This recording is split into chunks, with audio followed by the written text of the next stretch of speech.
नमस्कार to all. अभी जो क्वेश्चन है वो क्लास 10th का पॉलिनोमियल बहुपद का क्वेश्चन है if alpha and beta are the zeros of the polynomial x square plus 2x plus 1 then find the value of one upon alpha plus one upon beta.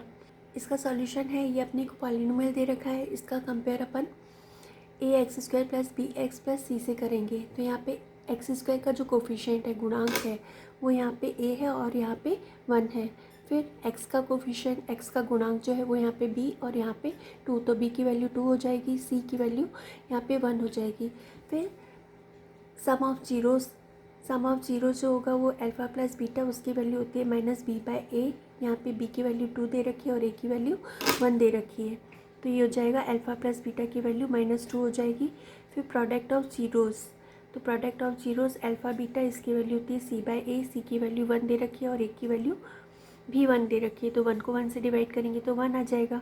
फिर अपने को value find out करनी है 1 upon alpha plus 1 upon beta की, तो ये दोनों different है, तो इनका जो एलसीएम आएगा वो इन दोनों का प्रोडक्ट, इन दोनों का गुणनफल आएगा, तो ये हो जाएगा अल्फ़ा बीटा।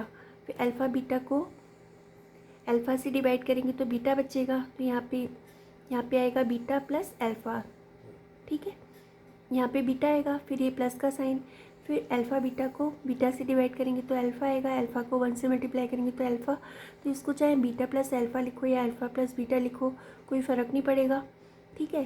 तो अल्फ़ा प्लस बीटा की जो वैल्यू दे रखी है वो -2 दे रखी है और अल्फ़ा बीटा की वैल्यू 1 दे रखी है। फिर किसी भी नंबर को 1 से डिवाइड करो तो वही नंबर आता है, तो 1 upon alpha plus 1 upon beta की वैल्यू जो हो गई वो -2 हो गई, ठीक है। और यहाँ पे अपन ने अल्फ़ा प्लस बीटा और अल्फ़ा बीटा क्यों फाइंड आउट किया, क्योंकि इसको आगे सॉल्व करने पर अपने पास आया अल्फ़ा प्लस बीटा और अल्फ़ा बीटा, इसलिए अपन ने अल्फ़ा प्लस बीटा और अल्फ़ा बीटा की वैल्यू फाइंड आउट की। I think you all have understood.